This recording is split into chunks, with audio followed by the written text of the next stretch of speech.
क्या आपको पता है ब्रह्मा जी के 4 नहीं 5 सिर थे जिसे शिव जी ने काट दिया था। क्यों कटा गया ब्रह्मा जी का 5वां सिर?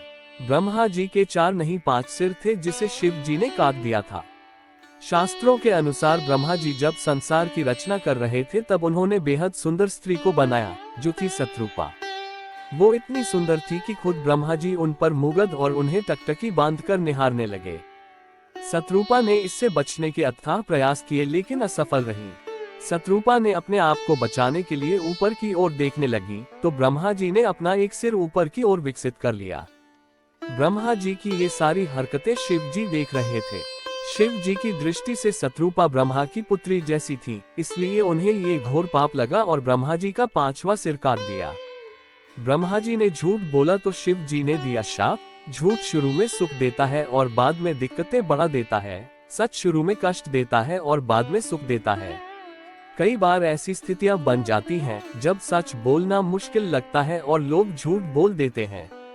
शुरू में झूठ सुख देता है लेकिन बाद में परेशानियां बढ़ा देता है। ये बात हम शिव जी, ब्रह्मा जी और विष्णु जी की एक प्रचलित कहानी से सीख सकते हैं। एक बार ब्रह्मा जी और विष्णु जी में विवाद हो रहा था कि दोनों में कौन श्रेष्ठ है। ब्रह्मा विष्णु का विवाद इतना बढ़ गया कि दोनों युद्ध करने लगे, एक दूसरे पर दिव्यास्त्रों के वार करने लगे। दोनों देवताओं का युद्ध देखकर अन्य देवता घबरा गए। सभी देवता शिव जी के पास पहुंचे और देवताओं ने शिव जी से कहा कि आप इन दोनों को जल्दी रोकें, वरना सृष्टि के लिए संकट खड़ा हो जाएगा। सभी देवताओं की बात मानकर शिव जी एक अग्नि स्तंभ के रूप में ब्रह्मा और विष्णु के बीच प्रकट हुए। अग्नि स्तंभ को देखकर ब्रह्मा जी और विष्णु जी ने तय किया कि जो भी इस स्तंभ का अंतिम छोर खोज लेगा वही श्रेष्ठ होगा। ब्रह्मा जी स्तंभ के ऊपरी भाग में गए और विष्णु जी नीचे वाले हिस्से में गए। अगर आपको वीडियो पसंद आए तो कृपया मेरे चैनल को सब्सक्राइब करें। मैं आप सभी से हृदयपूर्वक अनुरोध करता हूँ। जब विष्णु जी को स्तंभ का अंतिम छोर नहीं मिला तो वे लौट आए, लेकिन दूसरी तरफ ब्रह्मा जी ने खुद को श्रेष्ठ साबित करने के लिए एक योजना बनाई। ब्रह्मा जी ने स्तंभ में केतकी का एक फूल देखा। केतकी के फूल से ब्रह्मा जी ने कहा, तू मेरे साथ बाहर चल और बाहर निकलकर बोल देना कि मैंने इस स्तंभ का अंतिम छोर खोज लिया है। केतकी के फूल ने ब्रह्मा जी की बात मान ली। स्तंभ से बाहर निकलकर केतकी के फूल ने झूठ बोल दिया कि ब्रह्मा जी ने इस स्तंभ का अंतिम छोर ढूंढ लिया है। जैसे ही केतकी के फूल ने ये झूठ बोला, वहां शिव जी प्रकट हो गए। शिव जी ने ब्रह्मा जी के झूठ को पकड़ लिया था। शिव जी क्रोधित हुए और उन्होंने ब्रह्मा जी को शाप दे दिया कि आपने झूठ बोला है, इसलिए अब से आपकी पूजा नहीं होगी। विष्णु जी ने शिव जी शाप वापस लेने का निवेदन किया तो शिव जी ने उनकी बात मानते हुए कहा कि अब से यज्ञ में ब्रह्मा जी को गुरु के रूप में स्थापित किया जा सकेगा।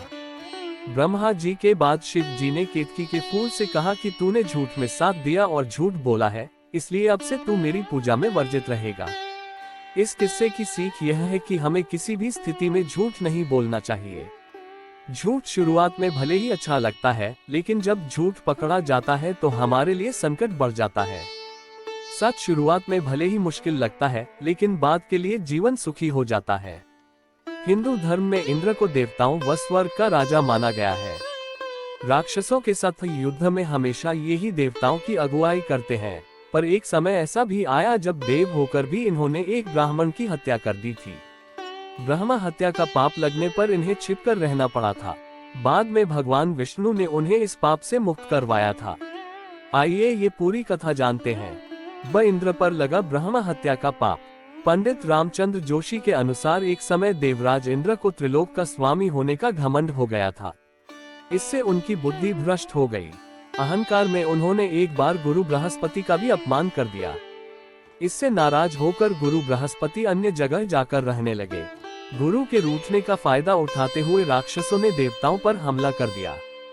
वे डरकर भगवान ब्रह्मा के पास पहुंचे, जिन्होंने गुरु बृहस्पति की जगह त्वष्टा के पुत्र विश्वरूप को कार्यवाहक पुरोहित बनाकर काम चलाने की सलाह दी। इस पर देवताओं ने वैसा ही किया। उन्होंने विश्वरूप को कार्यवाहक पुरोहित बना दिया। विश्वरूप ने देवराज इंद्र को नारायण कवच प्रदान किया, जिसके प्रभाव से युद्ध में उनकी जीत हुई।